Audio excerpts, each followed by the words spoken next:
5, 4, 3, 2, 1, 0, ignition, liftoff.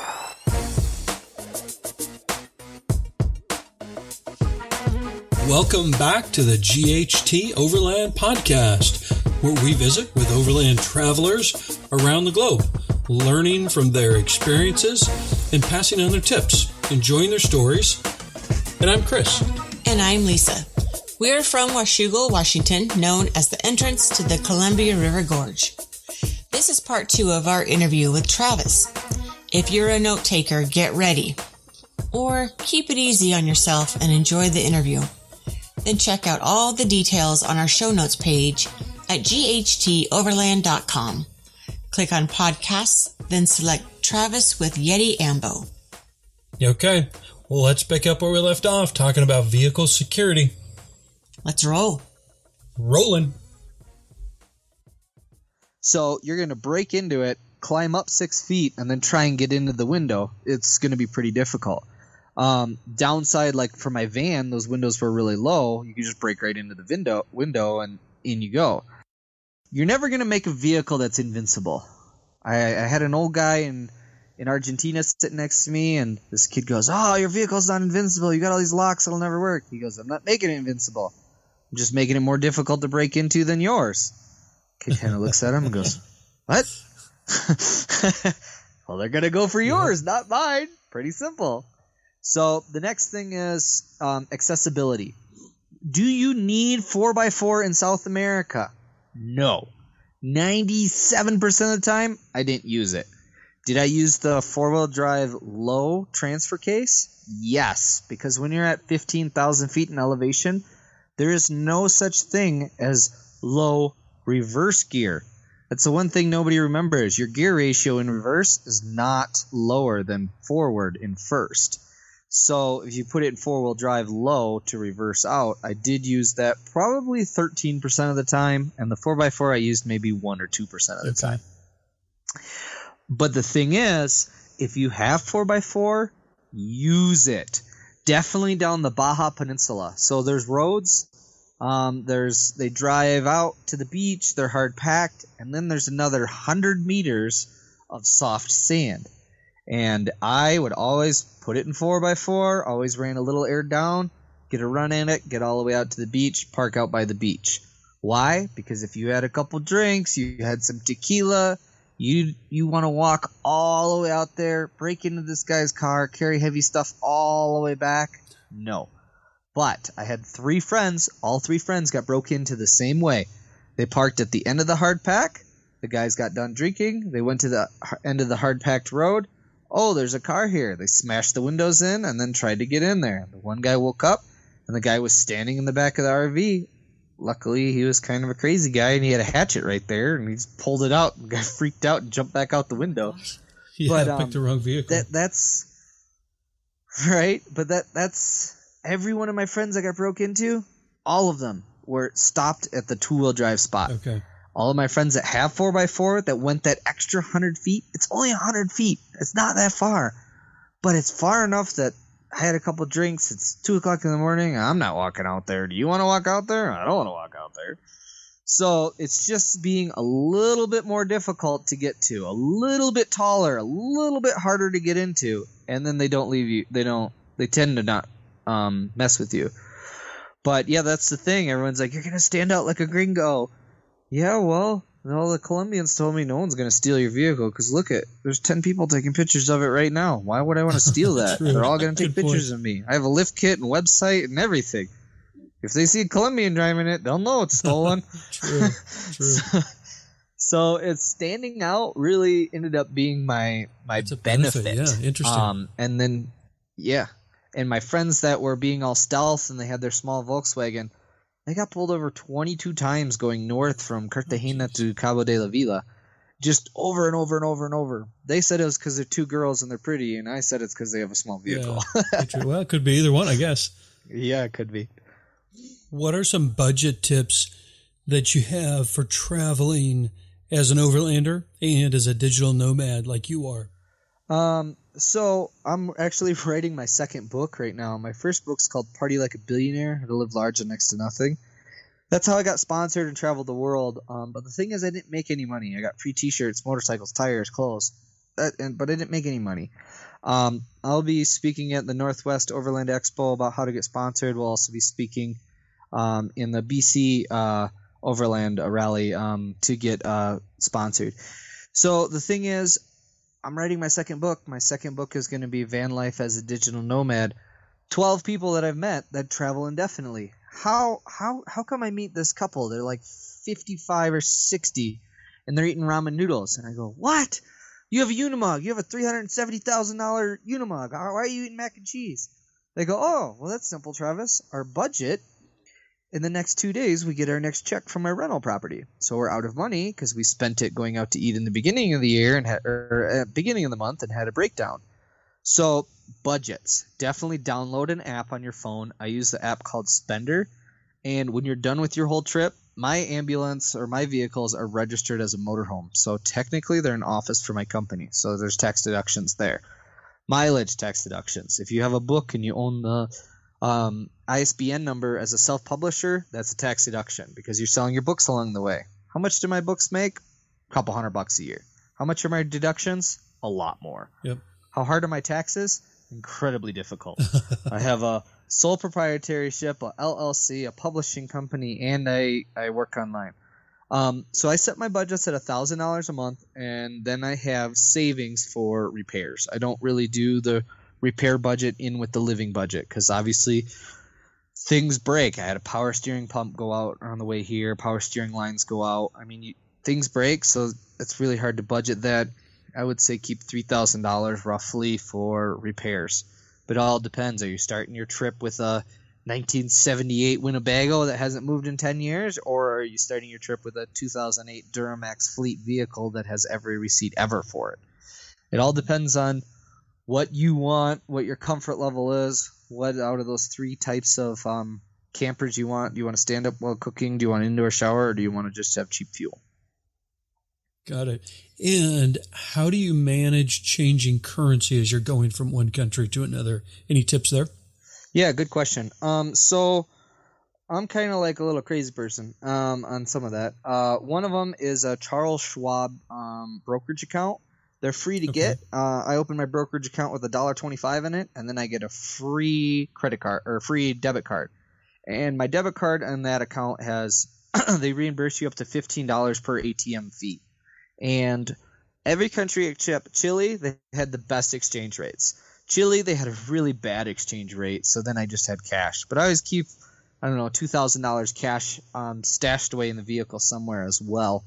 U.S. dollars tend to go over pretty well for other stuff, but you never know if you need that bribe or you need that tow.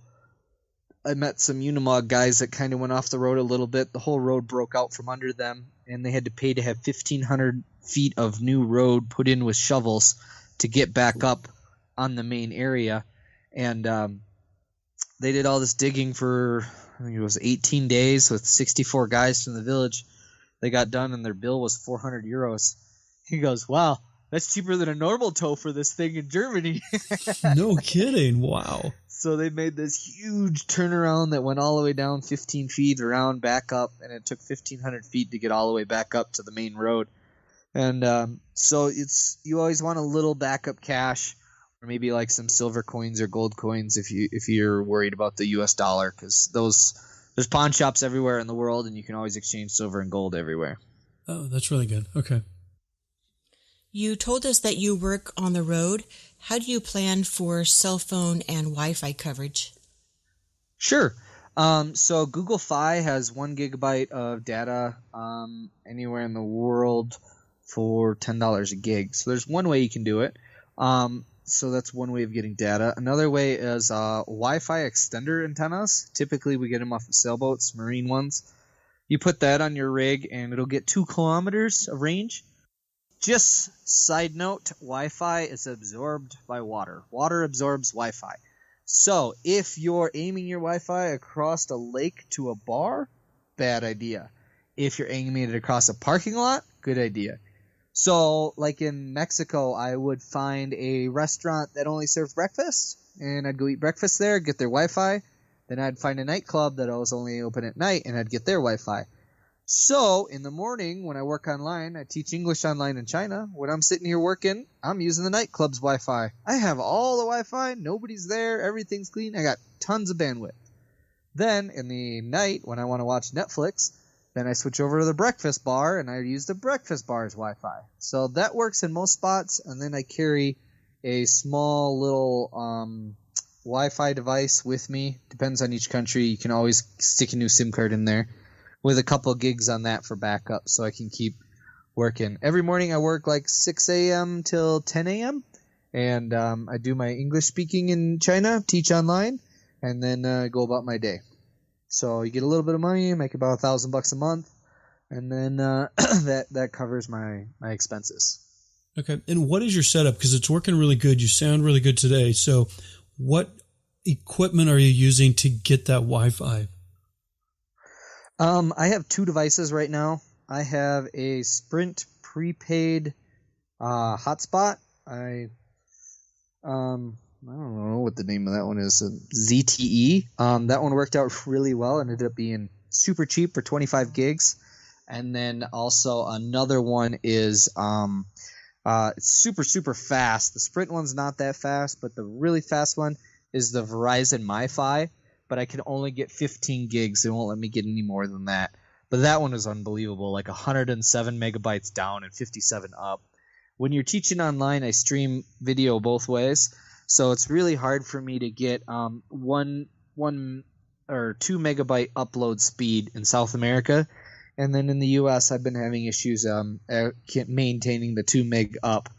So you have to have LTE for me to work. So, like, I wanted to go to the Grand Canyon this weekend, but they only have 2 bars. So I'd have to drive there and drive back out for Wi-Fi, or I have to cancel my classes. So it's a little annoying because you're not as free as you want, but it allows you to keep traveling indefinitely. Okay, great. Any other tips on budgeting or working on the road? If you run out of money, like, I'll just park at a kite spot for about a month. So my budget allows 8 hours of driving per month for fuel consumption. I typically park at a beach, kite surf for about a month, ride the moped or the motorcycle around for groceries or whatever, and then at the end of that month, then I go drive 2 days, 4 hours each to my next location and then set up there. I don't plan my trips. I don't plan hardly anything. My rigs are never finished when I leave. Because my biggest worry is I always see amazing rigs on Craigslist for sale because the wife got pregnant or this happened or that happened or I ran out of money, and I'm looking at it like, well, most of the guys in South America, they're just like a Coleman stove and just super cheap whatever. Just get your rig, buy everything cheap on Craigslist and Amazon, throw it all in there, and then take off. You'll have plenty of time sitting on the beach wiring LED lights for your countertop rather than sitting in Michigan in a 20 inches of snow, and you're paying insurance on the vehicle and you're paying rent for your house and you're paying you add it all up, and I added it up 60% of my day when I lived in Michigan. 60% of my work day was just covering the monthly bills. 60%. As soon as you're on the road, you don't have rent, you don't have all that. And I really highly recommend, even if you're doing a self-build, get it registered as a motorhome. That is $280 a year for insurance. So I'm living in my motorhome. It's written off as a motorhome. I have solar, I have water, I have fuel, I have cooking. And then when you're on the road, then fix everything. That's the one thing I'm really disappointed. Everybody I meet, they're like, oh, I need it to be perfect. You don't need to be perfect. What are you going to do on the road? You want to work your butt off at home and then get on the road and then just read books the whole time?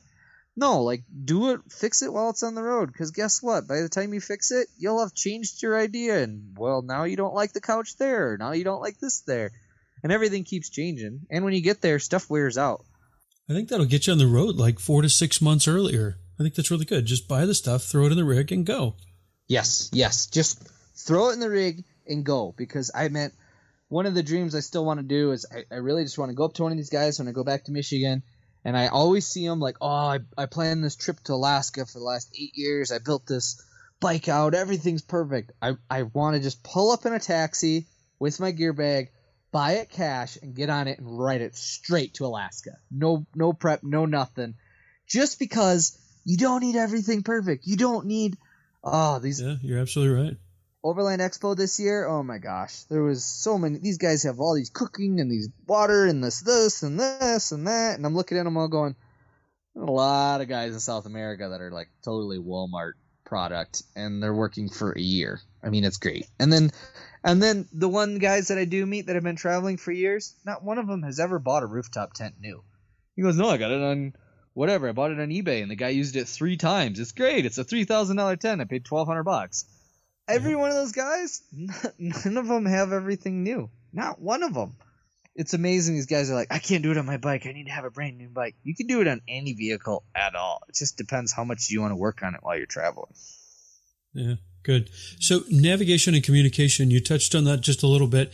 Any tips or anything that you do with, I don't know if you're using paper maps. You said you use a iPhone 4. Any software or tips you've got on navigation? Yep, pretty much everything you've probably heard from all the other speakers. Overlander app, download that on your phone. Download the off maps. I have 2 phones. I have an iPhone 6 and an iPhone 4. The 4 I put all my backup stuff on. That's the SIM card I run from those countries. On my iPhone 6, I have a Sprint global plan, so it was free to add anywhere in South America. I have unlimited calls and texts to the U.S., and I have 1 gig of data. So I load Google Maps, offline maps on my phone, and then I do Maps Me on my iPhone 4. Maps Me will give you the most ridiculous routes you've ever seen. But sometimes that's all you have, so it works. And then I always have, I don't have the best, but my backup paper maps are like all of South America. Here's my backup paper map. So that's kind of my setup, my stage 1, stage 2, and stage 3. And then I do carry a spot GPS just for backup. And then the one thing that I do recommend everybody get is I forgot what it's called. I think it's Fly Medic or something. It's a sticker that goes on the hood of your truck or on the windshield of your truck. Anywhere in the world you get injured, you make a call and they have a helicopter or an airplane standing by with a paramedic to fly you out of the country. It's $160 a year. Everybody in South America tells you to get it. Anywhere in the world, there's a private jet with a doctor sitting on board, and they'll have you out of the country in less than 24 hours, direct nonstop flight. So that's a thing all the pro surfers are big into. Pro kiters are into that. They all have it. It's very cheap, and it works all over. So that, and then the Spot GPS. So the Spot gives you $200,000 in insurance to get you out of whatever hole to get you wherever. And then the second insurance gets you from that airport to America immediately, like, done. Yeah, cool. So I think we've got everything on navigation. Anything else on communication? Do you use, sounds like primarily a cell phone, but do you have a VHF, UHF radio use or anything else you want to add? Nope, never met one person in South America using those. Everyone uses WhatsApp. They don't even use cell phones or phone numbers. So all you need is data, and okay. Wi-Fi. And that seemed to work really good for us everywhere. Perfect. So vehicle maintenance and repair, what was your pre-trip planning process so you were confident in your vehicle besides just buying a bunch of extra parts, throwing them in and going? So my last, kind of both of them. I'm a mechanical engineer and I probably go overboard. My last one, I replaced absolutely everything on the drivetrain. Motor and tranny, and that was about it. That were stock. Rear end gears. So that was a little overboard. This rig I went to. What's the big thing? All right. So most important, number 1, tires. So start with new tires, good tires, not too many years old. Good to go on that. Number 2, turning. So I somehow end up always putting a power steering box in and a radiator. I always want a new radiator when I start. Always want a new battery. And then stopping, brake pads. Always carry spare sets of brake pads, front and rear. I went through 3 sets of rear and 2 sets of front because the way your brake system works on most modern vehicles, when you start applying brakes, the first 25% of the braking is by the rear axle to squat your suspension down. Then you apply the rest of the brake.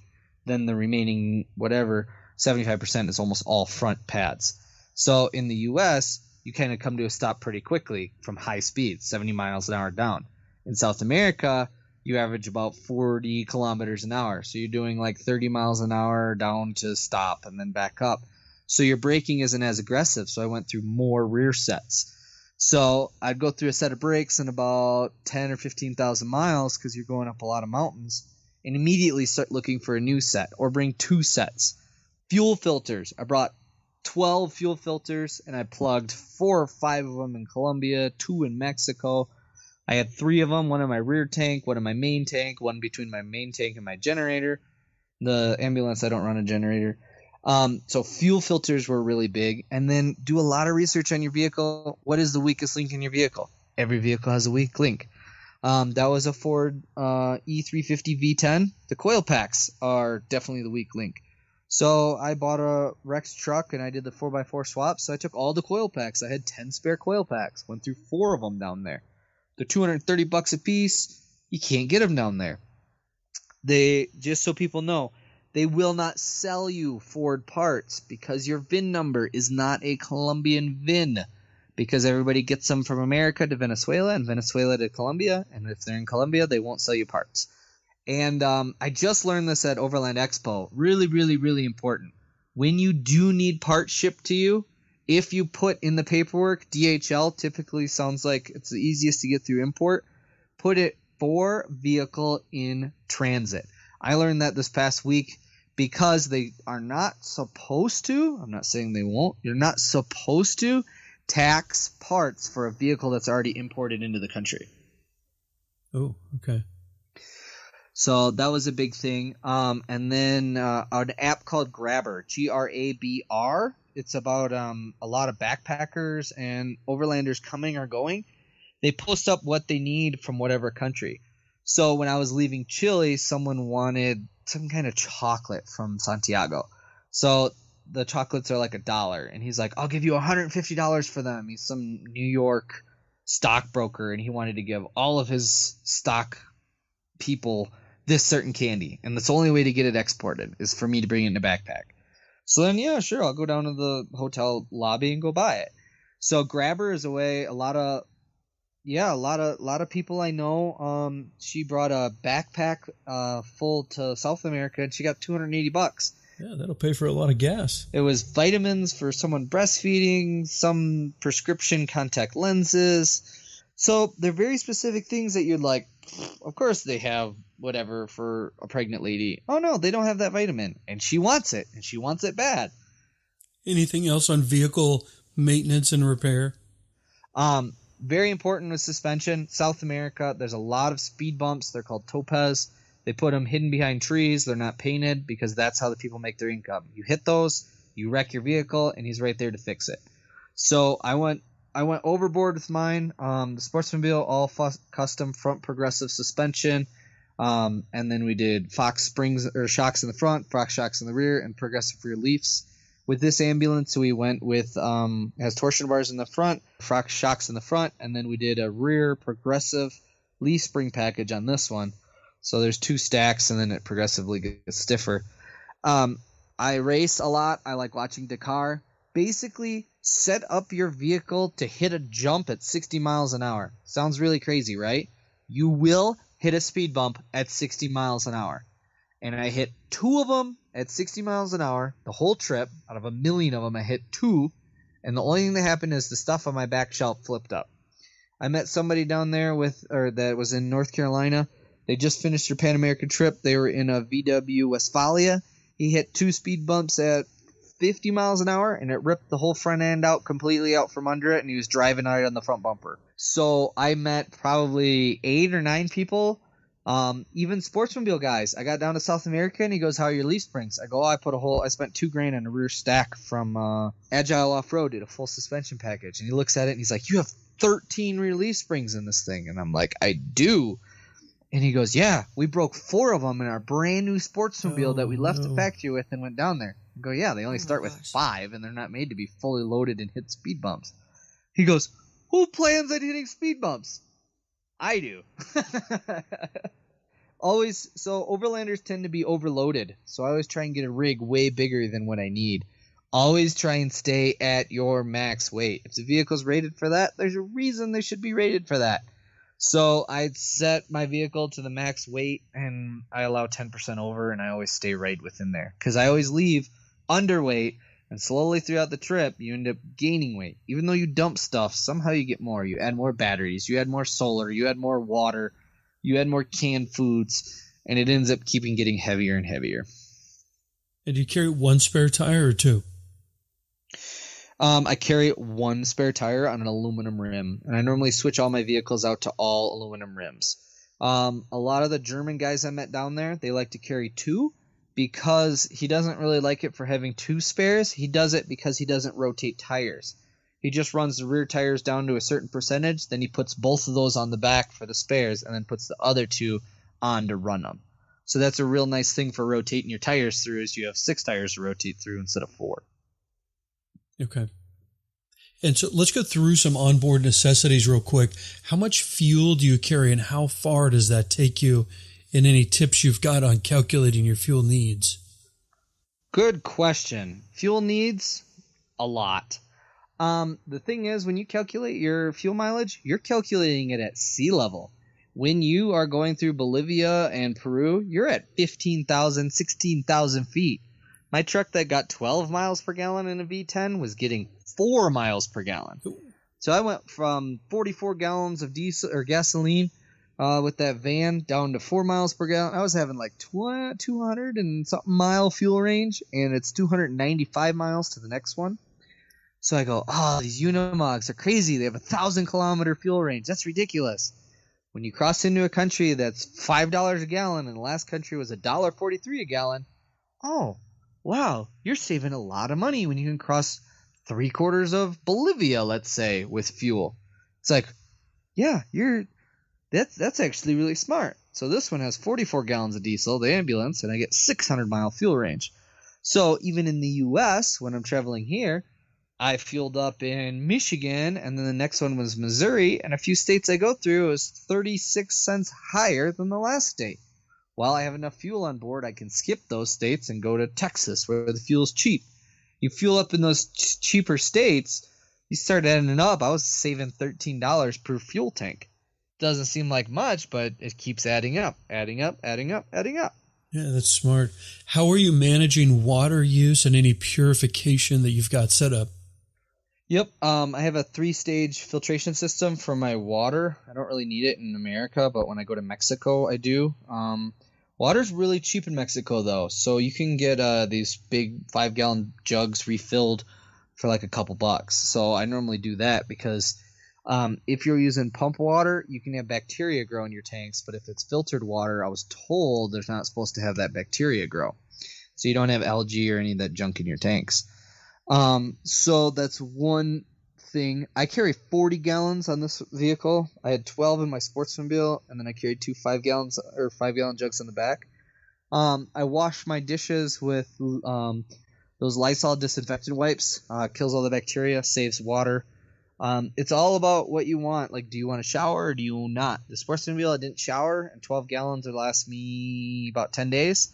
So then I put another 5 in there, and then I could make it almost 2 weeks. So it's all pretty much just like solar. How much do you need? As much as you can carry. That's how I feel for water. Got it. Okay. And then what kind of solar setup do you have? We actually got a really good hookup from Northwest Arizona Wind and Solar. This rig's a little bigger than I need, but that's okay. We are working with a nonprofit coffee organization called Got Your Six Coffee. So at Expo, we'll be selling some coffee for those guys. So we wanted a bigger solar package. So they sponsored us with 700 watts of solar and an inverter. And we may be picking up some lithium batteries from another sponsor shortly. Okay, great. And what are you using for heat and AC? Do you have AC in the back or just the front cab? So there is AC in the back and the front, but it runs off the motor. So these ambulances are great. They come with dual 230 amp alternators.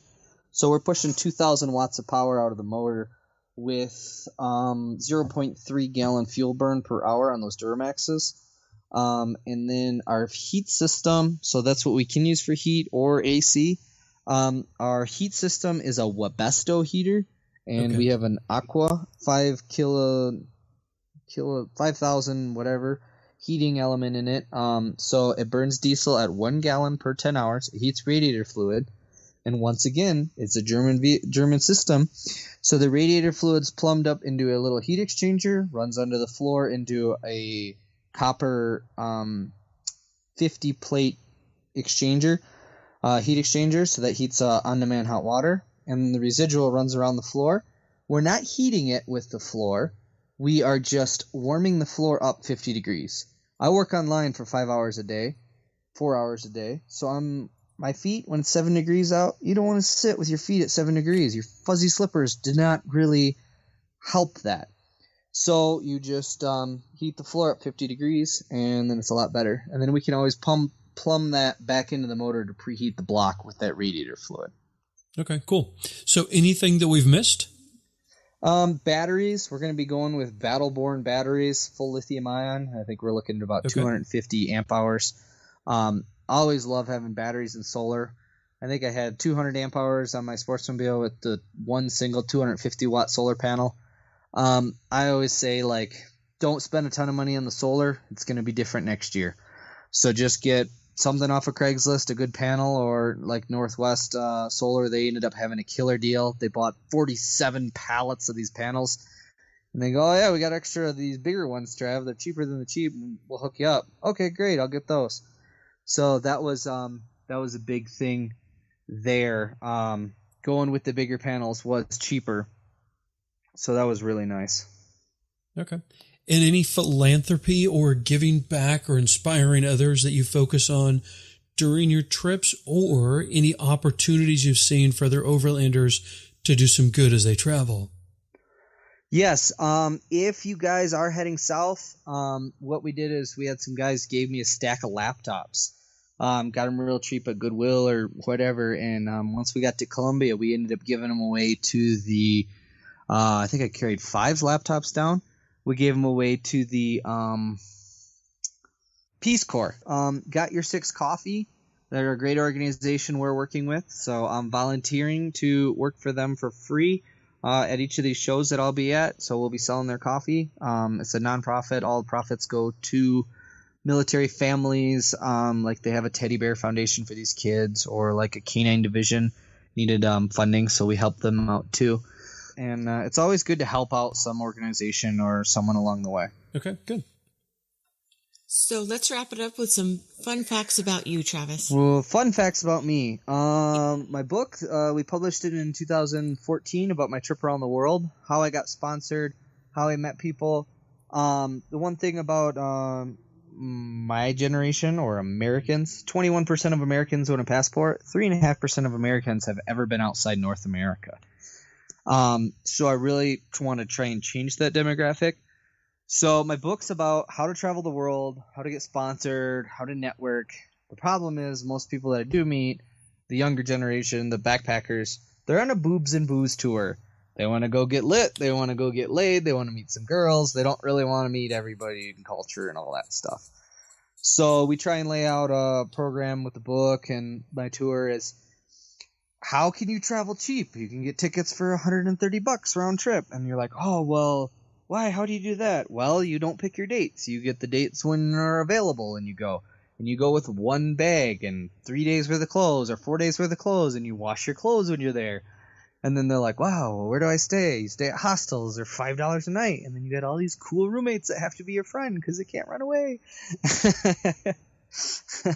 So it allows you to get out there and to travel. And that's what I'm saying. Like, everybody wants that exact vehicle. Pretty much almost every vehicle will do it. There's 2 guys in South America who said that it wasn't challenging enough for them.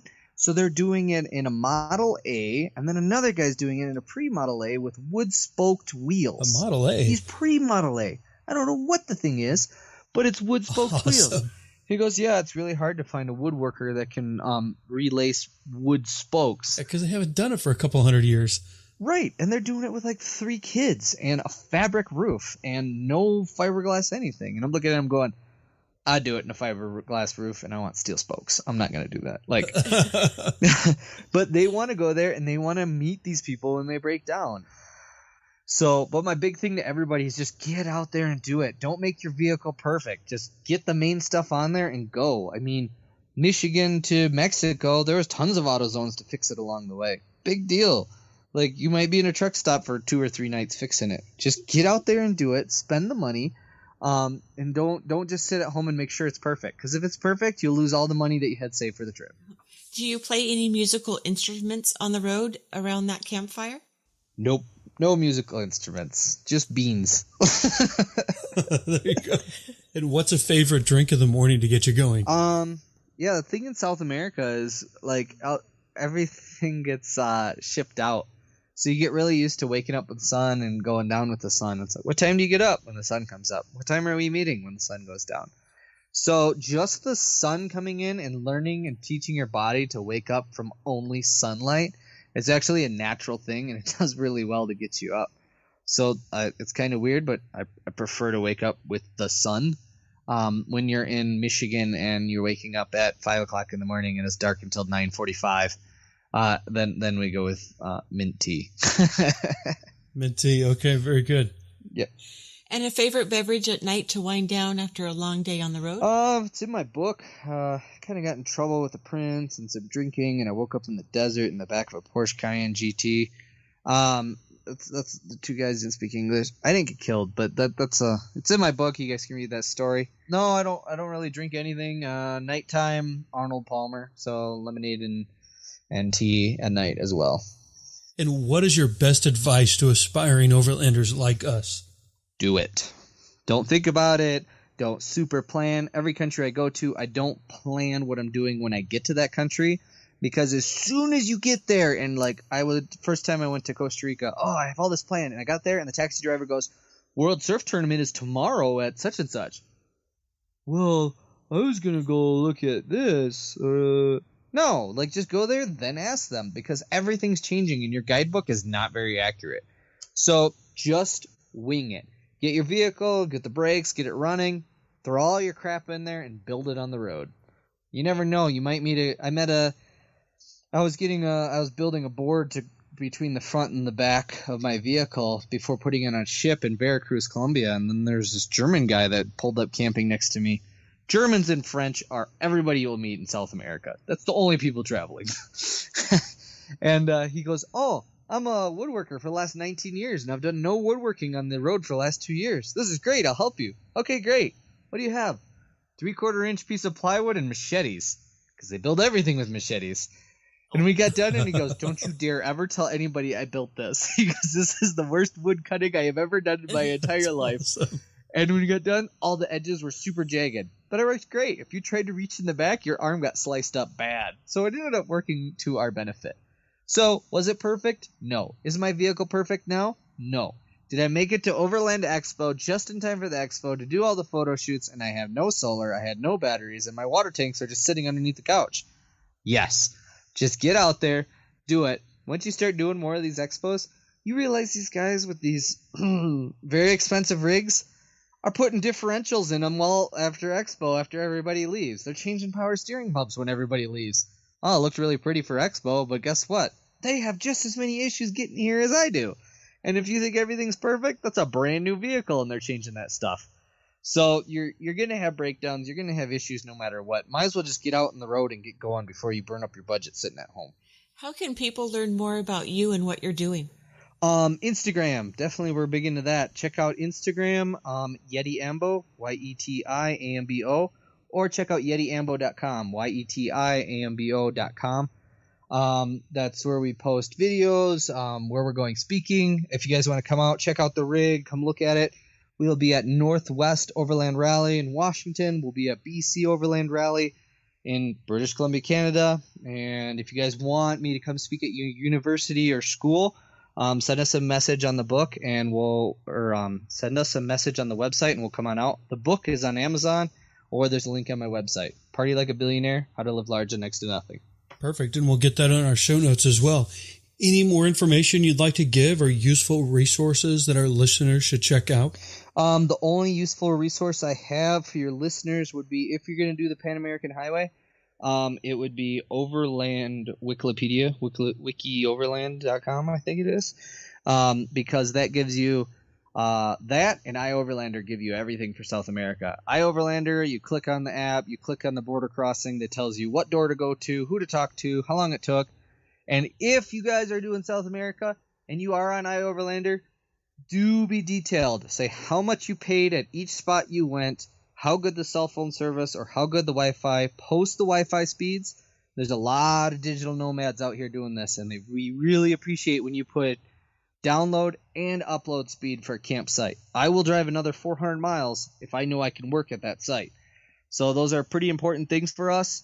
We really, really appreciate it. Pictures are always great, and definitely dip into that, because a lot of border crossings I would have an update 3 days ago or 2 days ago, and it would say, this window closed, please go to the veterinarian clinic. That is where the new paperwork is filed. So something you would never know, and you get there, and it's very quickly that way. Or they're closed from 1 o'clock till 3 o'clock to eat. So be sure to get there at 10 a.m.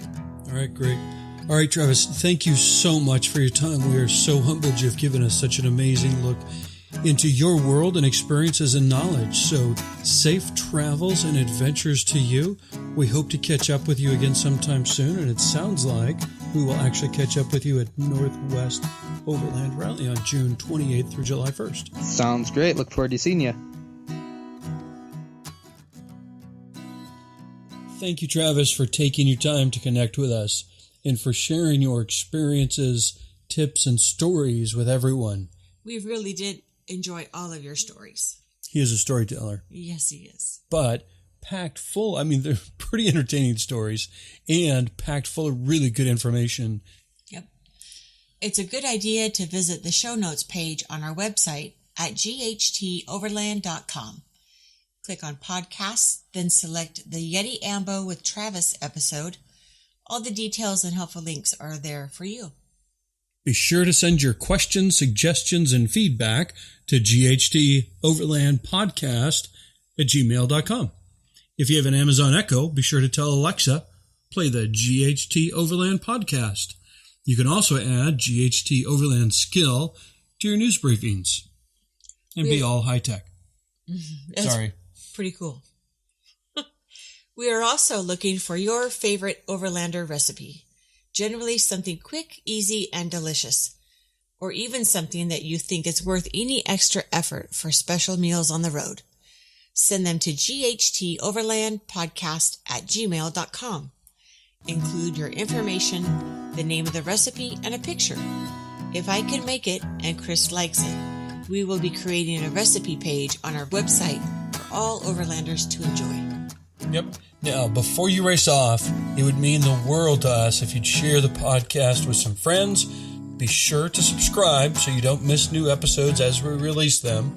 And hey, if you're feeling crazy, run on over and give us a rate and review. We'd greatly appreciate it. Thank you, and we will see you next Thursday for a brand new episode of the GHT Overland Podcast. Now, if you're listening to this in June of 2018, and it's the 28th, 29th, or 30th, or even July 1st. Well, July 1st is probably a little late. Then that means, hopefully, you're the Northwest Overland Expo in Plain, Washington. If you are, we are here as well. Come on over to our booth and say hi. We've got a little sticker for you if you answer some questions, and we'd like to meet you.